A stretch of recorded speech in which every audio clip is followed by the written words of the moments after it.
999ers risk their lives every day keeping us safe. You're putting yourself out there to help other people at their most precious time of need. But all too often, they're abused and attacked. Their house is on fire and they're attacking us. I was standing up with her hands around my throat. These personal attacks on police, paramedics and firefighters are at an all-time high. He's telling me, I'm going to kill your wife, and I'm going to kill your family, and I'm going to kill you. Leaving them traumatised and unable to work. How do you come to terms with knowing that you can't go and do the job that you love? But while the violent criminals responsible are hunted down and brought to justice, our protectors fight to get well and back on the job. We kept people safe, we put away the bad guys. I'm not going to let some man ruin it for me. This is my future, this is what I enjoy doing. Ready to face the next critical incident.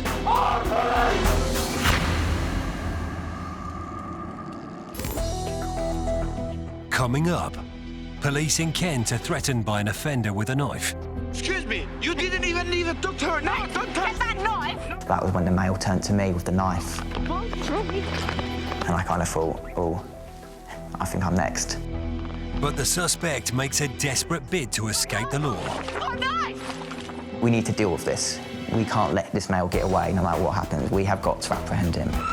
Firefighters in Newcastle and Hull are on shift as Bonfire night approaches, the most dangerous night of the year. This time last year, we had a number of firework-related incidents. People basically using drain pipes and putting rockets in the drain pipes and literally launching that at us. And 2 officers are in shock after a nasty assault. And then he brings his hands up under my coat and his thumbs found my eyeballs straight away.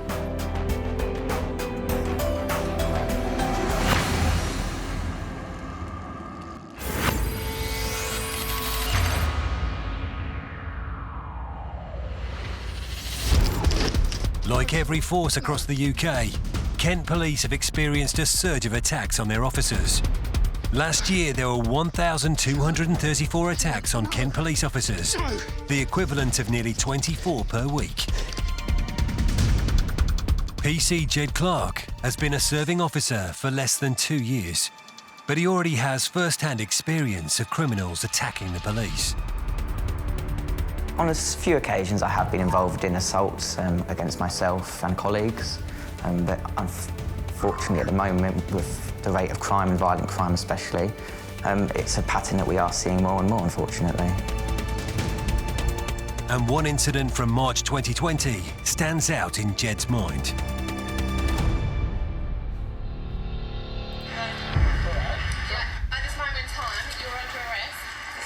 So this is the point where we've arrested him, got hands onto him. There's a panic button bush here. And it's when he's made off now with the knife in hand. It started like every early shift. You're kind of getting settled in for the shift. You've been given your crewings for the day, so who you're going to be working with. On this occasion, I was with Selena, my friend, and we were just nattering away in the briefing when we were given a really immediate call to exit the briefing early.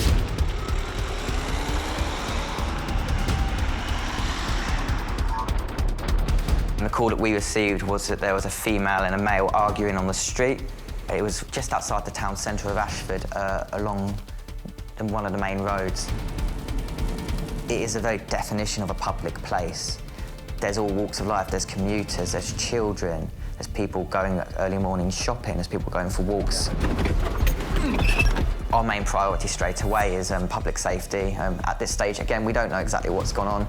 At this point, we just know there's been an argument, so we need to keep everyone safe. We need to separate both parties of that argument, find out what's gone on.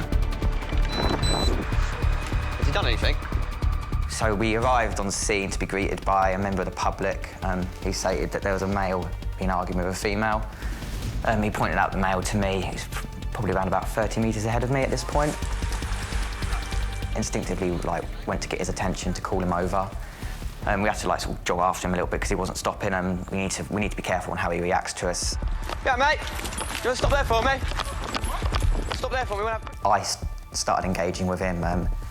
just talking to him, letting him know that at this moment we just needed to talk to him to work out what had happened, just to ensure primarily that everyone's safe and well. I'm not saying you haven't done anything, mate. Yeah, I'm all right. Yeah. Just You've been arguing with a female? Yeah, I've been arguing, yeah. Okay, has it just been a verbal argument? Yeah, I just argued with her. Okay, all right. What's your name, mate? What's your name? We just got to take a few details. You're not nicked or anything. We're just talking to you, mate. He was very kind of up there straight away, but one part of the main job of policing is knowing how to talk to people. Once you can talk to someone, you can bring them down to a lower level without needing to resort to any force. I'm a real man, that's why when I get hurt on here, I tell the truth. Yeah, exactly. You've told us that. While me and my colleague were speaking to the offender at this stage, the victim came up behind us and alleged that he had her phone. Right, do you want to go back to the Can I have a chat with you? We'll come have... No, don't speak to her like that. Do not... It became apparent that he wasn't treating her with much respect, was quite abusive towards her verbally. It was at that point that Selena took her away after we got the phone back for her, as your police instinct kicks in that maybe this isn't just a verbal argument you've been told about, and then there's more to it. Excuse me? I remained with the male. He was a very kind of trying to come across masculine, the man kind of telling me, oh, I'm a real man, I can do what I want. Are you men? You are a man? I'm a man. Yep. And I could straight away tell that that was his mindset, was he was the boss and it was his way or the highway, and that she had no power in this relationship. It was very clear that he was the controlling person there. Where are you what's your plans now? I know, did you give my colleague your date of birth? I was just talking to him, keeping him calm. But again, at this stage, nothing to indicate to me that there's a risk. Shortly after, my colleague came back and kind of gave me the nod, and as soon as she gave me the nod, I knew he was going to be arrested for something. At this stage, I didn't know what. He was arrested for stalking and harassment. Like, at this moment in time, you're under arrest for stalking. You do not have to say anything that may harm. Get off. He was just being a bit resistive to us, kind of not giving us his arms, kind of kicking off, saying, oh, what, no, this doesn't need to happen. Stalking. You do not have to say anything that may harm. We both closed on him, one on each shoulder, got hands onto him. Again, not expecting any resistance at this moment, maybe just a bit of a lock-up. But at that point, when he locked up, we put him to the wall, just so we had a bit more control over him and he wasn't a risk to the public. Excuse me, you didn't even need a doctor. No, don't touch. Get that knife. No. And it was at that point, I remember just hearing Selena shout, he's got a knife, he's got a knife. And it was at that point that he exploded upwards. His aggression went right up. And I thought that she'd been stabbed because I thought that he'd got the knife out of his pocket. But I remember her shouting, and at that point I thought, yeah, she'd been stabbed. And that was when the male turned to me with the knife. And I kind of thought, oh, I think I'm next. Everything just started to go in slow motion. You really realised the gravity of your situation. You really realised what could happen to my colleague and to myself. Later, the offender makes a run for it, but Jed and his colleague are hot on his heels. We need to deal with this. We can't let this male get away no matter what happens. We have got to apprehend him.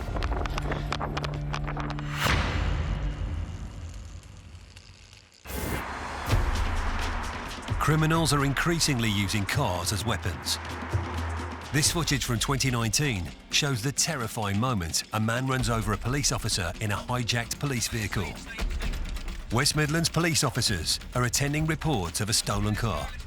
As they approach, one of the passengers throws a brick at the police and the car reverses, trying to get away.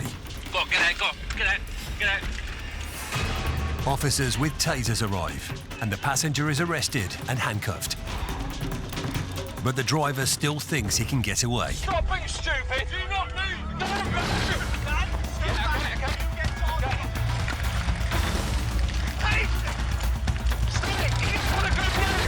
He scrambles through the taser wire and jumps into an unmarked police car. Officers at Moore Park Avenue. Edgbaston, officers with Mouse Government.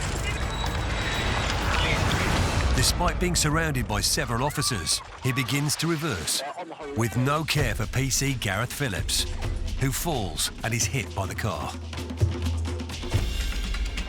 The driver then speeds away, driving at nearly 100 miles per hour through residential streets.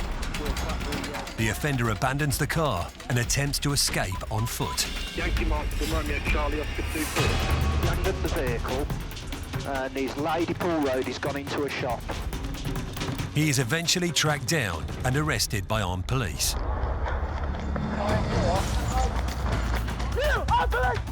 Armed police! Down! Down on the floor now! Get down the floor! Down! On the floor now! You! On the floor! Get down on the floor now! Down! Down! Down the floor!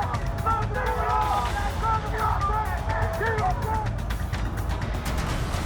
PC Gareth Phillips is still recovering from the incident and required life-saving surgery for his injuries. The driver pleaded guilty to causing grievous bodily harm with intent to resist arrest, 2 counts of vehicle theft, dangerous driving, 2 counts of driving while disqualified, 2 counts of assault, assaulting an emergency worker, aggravated vehicle taking, and 2 charges of driving without insurance. He was sentenced to 12 years in prison. The passenger admitted 2 counts of car theft, 3 driving offences including dangerous driving, having no insurance, and driving other than in accordance with a licence. He was sentenced to 28 months in prison.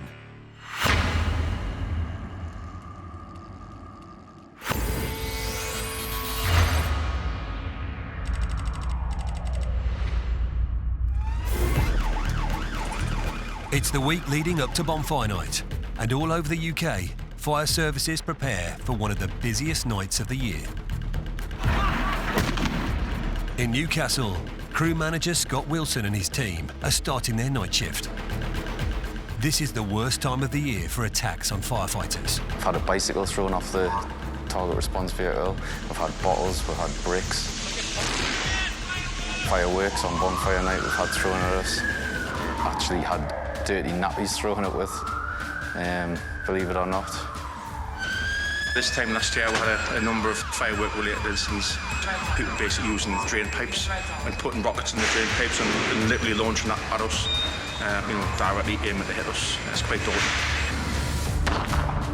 Obviously it upsets you and it can be dangerous, but it's become part of the job now where it's happening regularly. We shouldn't have to put up with it, we do put up with it. In Hull, Humberside Fire and Rescue Service are also preparing for a night shift in the lead-up to Bonfire Night. Typically, Bonfire Night is just carnage in terms of you just in and out, in and out. Can't leave a fire burning uncontrolled, so sometimes you'll get challenged about why you're extinguishing the bonfire that they've lovingly built. We seem to be getting attacked more, we seem to be getting more bother. There's more areas that are getting worse and worse. We've been responding to calls and items have struck the engine. We've had fireworks fired at us down streets. We've had bottles, bricks, things like that thrown at engines. Or if you pull up to a fire where there's a lot of youths there, you're on your guard a little bit because you don't know what's going to happen. It's just frustrating because you're there to help. Whether they see you spoiling the fun or I don't understand it. It's going to be a long week for the crew in Hull. Back in Newcastle, Tyne and Wear Fire and Rescue Service are anticipating a busy night. Chances of getting attacked by fireworks tonight are high. But tonight, they'll be ready for anything. They are excited to be launching a new piece of kit that they hope will deter people from attacking them or their vehicles. They're using body-worn cameras for the very first time. Press one button on the face to activate it. Red light will come on, it's filming. Press it again, hold it, switches it off, deactivates it. Good to go. Just need to press the face now and then that'll record. Scott and Kevin are attending a call-out in a tactical response vehicle, which is used for more minor situations. The van becomes a target for missiles and things like that because once your drivers are at the pump, you're working alone, but they see that as a good opportunity to attack someone when they're on their own. On the run into Bonfire Night, generally speaking, you would get an increase in what we call secondary fires, which is your general wheelie bins, refuse, stuff where youths would pile up in a field and light on fire. So the TRV is designed to attack these fires and keep the frontline appliances available for house fires, road traffic collisions, etc. Sure enough, the call-out is to attend a bin which has been set on fire.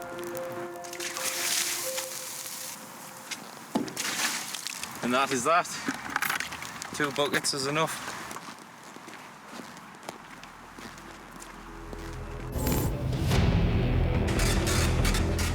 Back in Hull, the team has also been called to a refuse fire in the park, but this one's on a larger scale.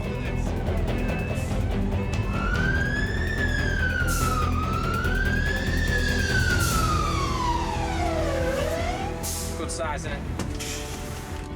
The fire has been started close to surrounding trees, and they need to extinguish it quickly to stop it from spreading.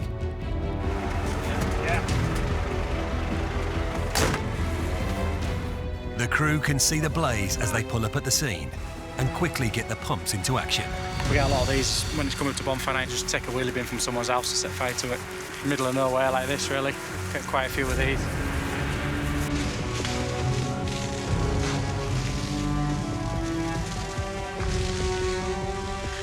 Within minutes, the crew has the blaze under control.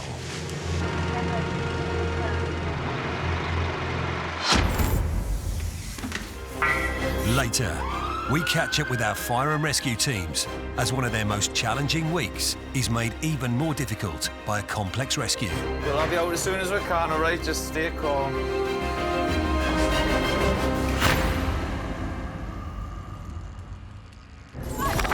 Still to come, a Kent police officer chases down an armed criminal. We know he's got a knife, we know he's prepared to use it. Get down!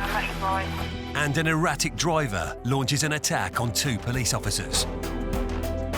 All I could hear was Simon saying, he's got my eyes, he's got his thumbs in my eyes. I was just trying to hit him, kick him, do anything to stop him doing what he was doing to Simon.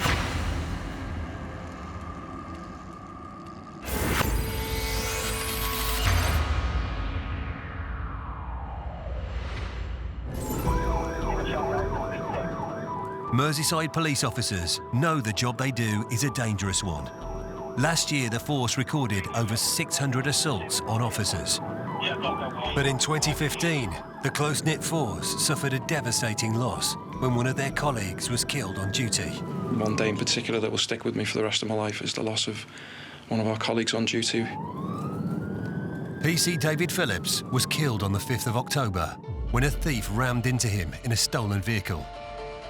I was very close friends with Dave Phillips. We were all on duty at the time. We were all directly involved in the incident, and it was very difficult.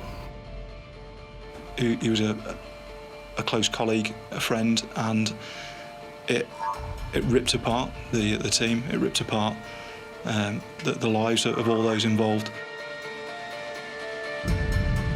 Just an all-round nice guy who would do anything for anybody, you know, and he paid the ultimate sacrifice trying to do his duty that night. I'm not going to lie, I felt a huge deal of responsibility after what happened that night, because ultimately, as the inspector, you're in charge of everybody. There were very close friends and colleagues of Dave's that were on duty who fought desperately to save that guy's life. And it'll stick with me forever, what they went through. How the team then responded, you know, the closeness, their ability to rely on each other, to talk to each other, it's difficult to describe. It gelled us together even more as a team. We were a good team anyway, but it made us gel together even more. PC David Phillips is never far from the minds of this team at Merseyside, and they continue to honour his memory every time they go out on duty. You're providing a service to the public. I'm proud to do that. I've been an officer towards the twilight years of my police career, and I'm happy to have been on the front line and operational, and long may that continue. I think I have a sense of pride of being a police officer. I have quite strong morals, a strong sense of right and wrong. Being a police officer gives me the opportunity to do something about that and to try and make sure that the community at large are kept safe.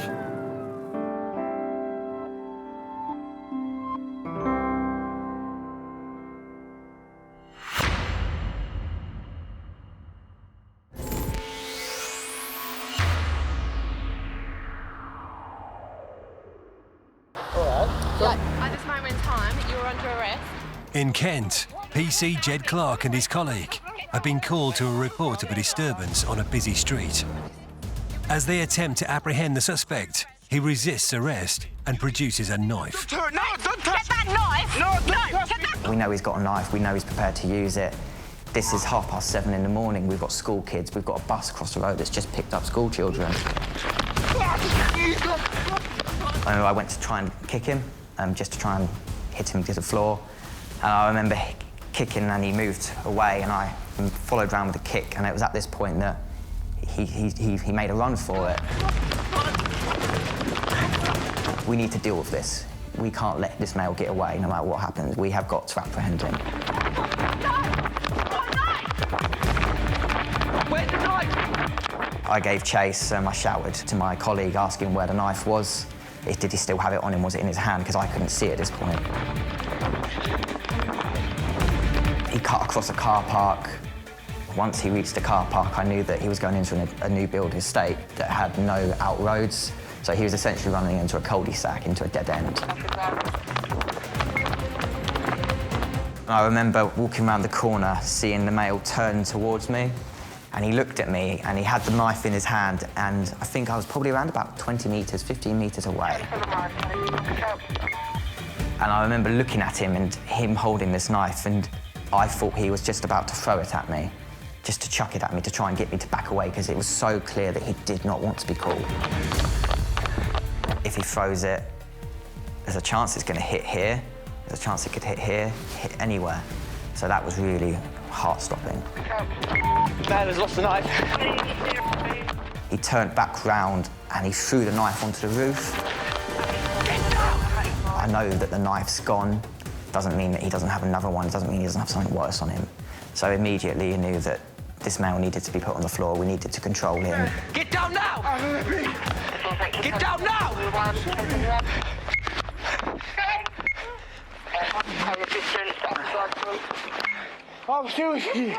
I needed backup. I needed my colleague there to help. And again, as soon as she came, we were able to get the male into handcuffs. And I remember him snapping him into those handcuffs was such a relief, because at that point I knew that he wasn't going anywhere. No, stay there!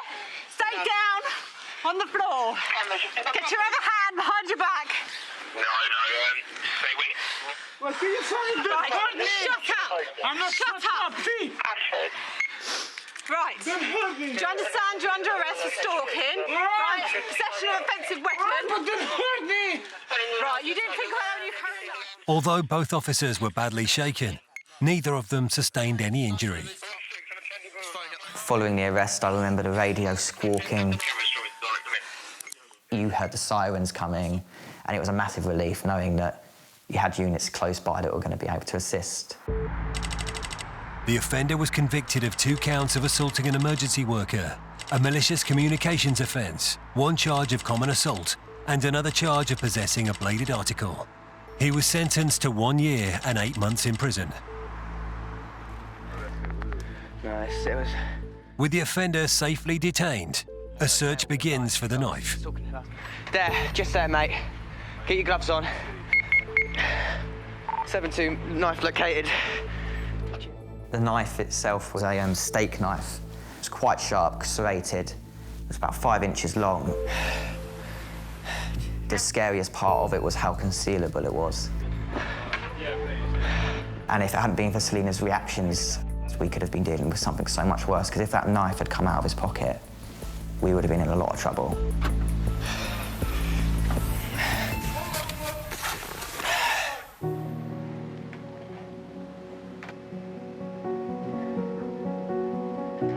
There is a moment here when that I went to kick, but I missed. So we've now got the male making off. I think the first time that I properly watched it outside of the incident, it brought it all back that happened, and something so mundane and so simple had gone so wrong so quickly. It was at this point that I came around the corner and he's facing me with the knife. You hear these stories coming from other officers, but you don't expect it to happen to you at such an early point in your service. Jed is determined to use this experience positively and to further his career in the police. You're always chasing perfection in this job. There's always room for development. That's something that I've always taken on board and that I've always wanted to develop and become the best police officer possible. And this has been an experience where I've really felt that I can develop from it. Violent crime is becoming more apparent in every element of criminality, and it's something that is so sobering and that we are so aware of. And you don't want any of your colleagues to go home hurt or not go home. You want them to be able to go home to their family, their children, their parents, and be able to give them a hug and just say everything's okay.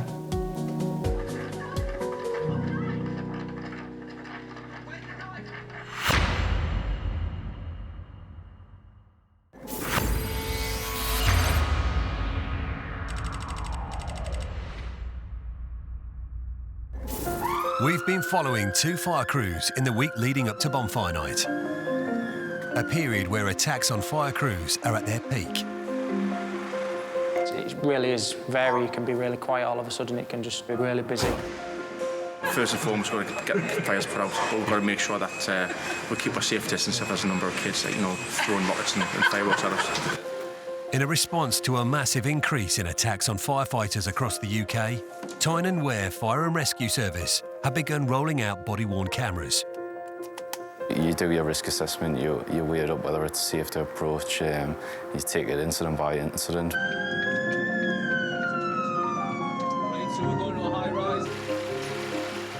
So far tonight, the teams have been dealing with secondary fires and false alarms.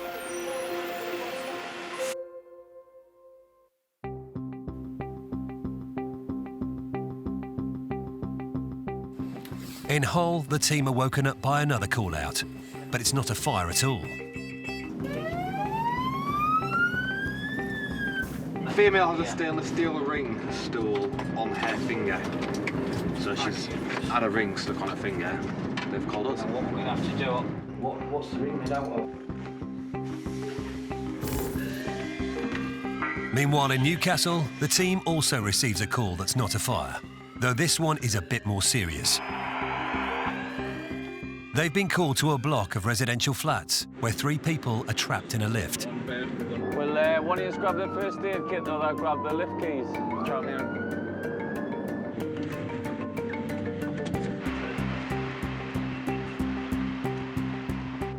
Hello there, it's the fire service. We'll have you out as soon as we can, all right? Just stay calm.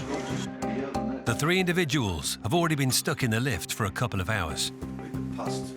The crew wrench open the doors to give the occupants some breathing space. Oh my God! Just stay there. Give it 2 minutes. The lift is stuck between floors, so the crew must make their way to the roof space to gain access to the lift control. This one, I'm going to go up here. Are you stopping there, Scott? Yeah, we've stopped it. Thank you so much. At last, the occupants are set free.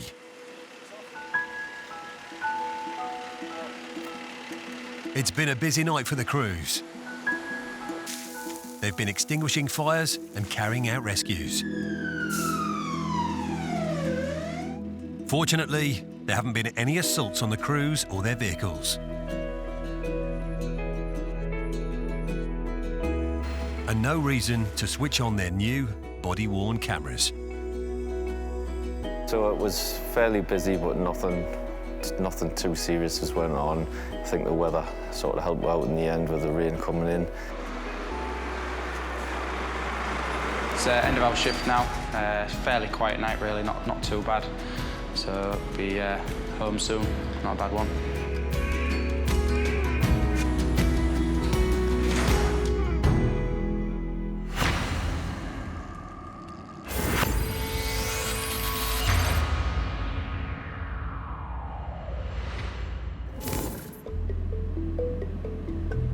Sergeant Simon Kempton and PC Charlotte Harvey have been through an ordeal which has bonded them for life.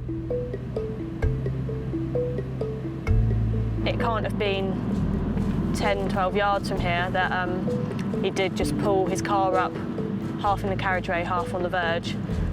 And we had a decision to make then, because the vehicle was dark, he had no lights on, and I just thought at some point someone's going to come up behind him and drive into the back of him. It's awful watching somebody else be hurt just for doing their job. It's horrible. Being assaulted should never be a part of my job. Assaults on officers are not only tough on the victims, but also on their families. Hello, Charlie. How are you? I'm fine, and you? Yeah, good. Yeah. Hello, darling. You're right. Yeah, I'm fine. I'm gonna steal a pasty. You're going to borrow a pasty? Acquire. Being the parent of a police officer, there's always that bit of background worry. Will something happen? Will something go wrong? But you can't live your life like that. Being the partner of a police officer is also a worry. Pasta's probably done now. I think the effect on the partner often gets forgotten as well, because people tend to concentrate on the officer. It's quite a scary thing to go through on the receiving end when I don't know what I'm dealing with. So The incident that had such an impact on Charlotte and Simon occurred in October 2017 in Poole. And Charlotte had been in the job for less than a year. Crewed up with a young in-service officer who I'd never worked with before, and that's not unusual. It's always quite nice. First time I ever met Simon was that shift. Whole police is a bit like a family anyway. It wasn't like we were treating each other like strangers. And we're driving down an A road, so it's a busy old road normally, but it's pitch black. It's only single lane in each direction, and there's no lighting. And we come up behind a vehicle, quite a dark vehicle, and it's not got any lights on, and it's going really slowly. The car was quite obviously not being driven either correctly, either the driver was distracted. Part of me thought the driver might be drunk, part of me thought they might be lost. But Charlotte called up for a marked car to come and assist us. And the car just stopped, basically. It pulled up on the verge, stopped. The driver got out. So I set off the blue strobe lights so that he knows we're police. And I say to Charlotte, wait here a second, I'll just jump out and see what's going on. Before I've even opened my door, the guy's out of the driver's door and he's gone round the front of his car and he's put the bonnet up. So I quickly nip and I join him and I'm stood next to him. Vividly remember, I'm actually on his right-hand side and he's got his hand up, holding the bonnet up, and he's looking and says, the engine keeps cutting out, the engine keeps cutting out. And he was slurring his words. He really was slurring his words. Got out of the car myself, leaving everything on so that we were still lit up, and joined Simon at the side of the car. So I take the decision then I'm going to have to arrest him because I think he's unfit to drive. So I take hold of him and I said, look, I can't let you drive off, mate. I'm going to have to put you under arrest. And at that point, he reacted quite poorly.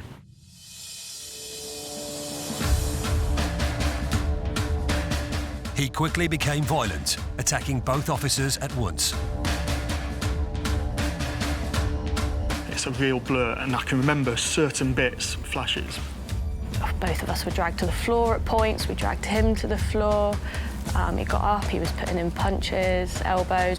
And then he brings his hands up under my coat, and his thumbs found my eyeballs straight away. And his fingers were on the back of my head, so I couldn't pull back. It just didn't appear to be stopping anything. I deployed my parva, didn't appear to have any effect on him whatsoever. So I just punched him as hard as I could in his sort of torso. Unfortunately, he lets go. The driver wants to get back behind the wheel, but Simon moves quickly. Simon put his arm in the car and took out the keys and threw them. And then Charlotte and I, still at his driver's door, he's trying to kick his way through his door to get to us. So we're just putting our weight onto the door. And I remember saying to Charlotte, this is all right, we'll just keep him here, and then, you know, everyone else will turn up in a minute, and then job done. But with only 2 officers and the car unlocked, The driver manages to get out through the passenger door. So I've gone to put my weight across his torso, and I remember thinking I don't want him to spit at me or bite me, so I've turned his face away from me. Charlotte is on his other side, and Charlotte goes to put her weight on his left-hand side, and he punched Charlotte. I had my hair up, much like I do today, in a bun. He just managed to get a good grip on it and just pulled me backwards. And again, both of his hands reach up, and his thumbs again go into my eyes. All I could hear was Simon saying, he's got my eyes, he's got his thumbs in my eyes. I was just trying to hit him, kick him, do anything to stop him doing what he was doing to Simon.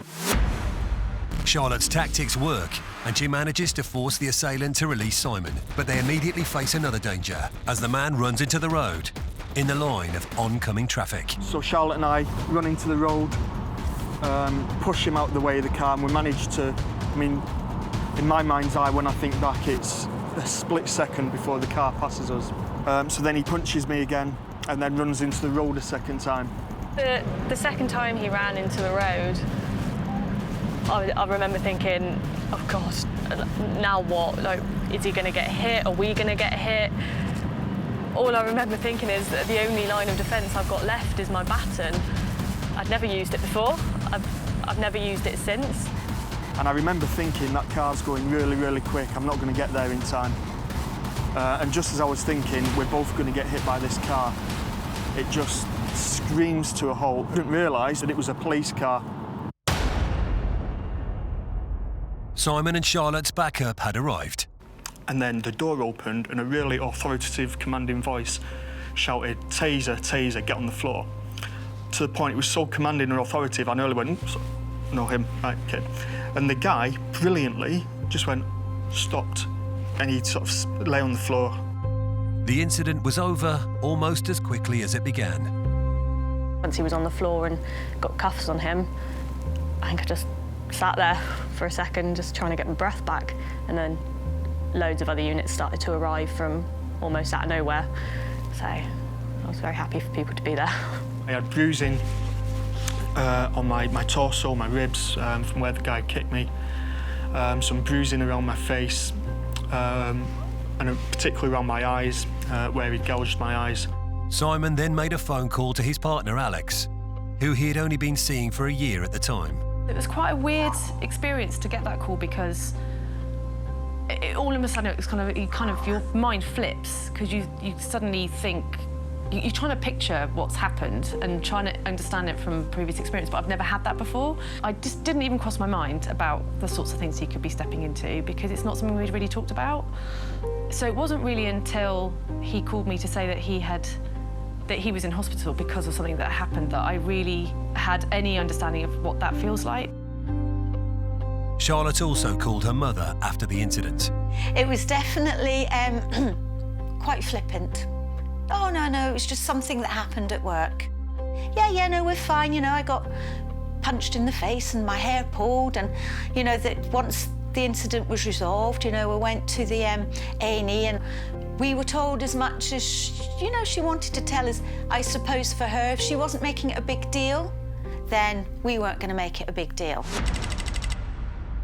The driver was charged with 2 counts of assaulting a police officer, failure to provide a specimen for analysis, and driving whilst disqualified. He was jailed for 4 months, ordered to pay £300 in compensation, and banned from driving for 36 months.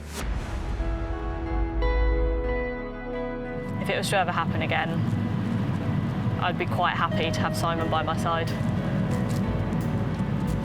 I came away with really minor injuries, very, very lucky, only because Charlotte was there, and Charlotte was an absolute warrior. So thank you, mate.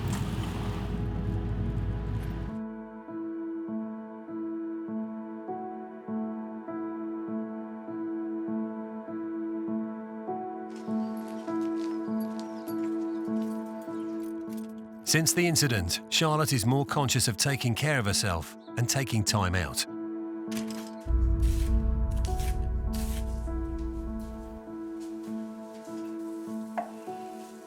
We can't really expect to look after other people, and we need to make sure we look after ourselves, and my way of dealing with that is sport and exercise and trying to look after my body in a healthy way.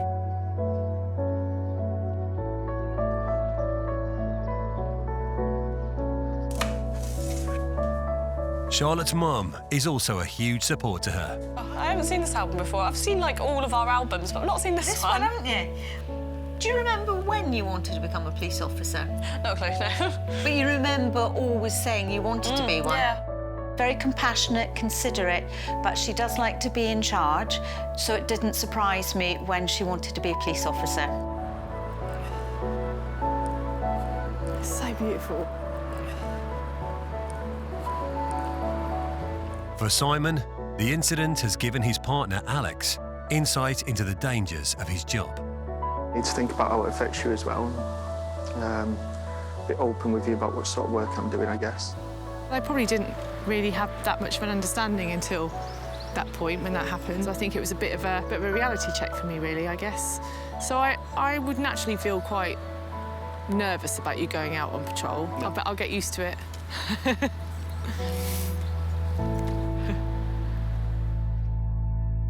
But there was some good news for Simon and Charlotte and their families. Their efforts were rewarded with a Bravery Award. So proud of Simon when he was nominated. I mean, I remember he called me. I think Simon, again, the nature of this man, played it down a little bit. He was a bit like, wow, you're not going to believe it, but I've been nominated for this Bravery Award.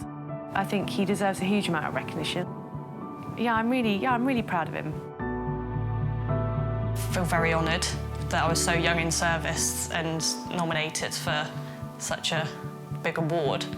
And then to find out I was going up to London, going to Downing Street, and then when I told my parents, they were just so excited about it. I was at the front of the shop, and once she got off the phone, oh my goodness, Andy, this is a really big deal. I look back on it with a lot of happy memories. I've since lost my dad that came to the awards, and he was very proud, and he came to number 10 with me. If he was proud of you, he'd tell you. So he did. No, good man. Police officers, they'll go running into a situation and put themselves right in the danger line.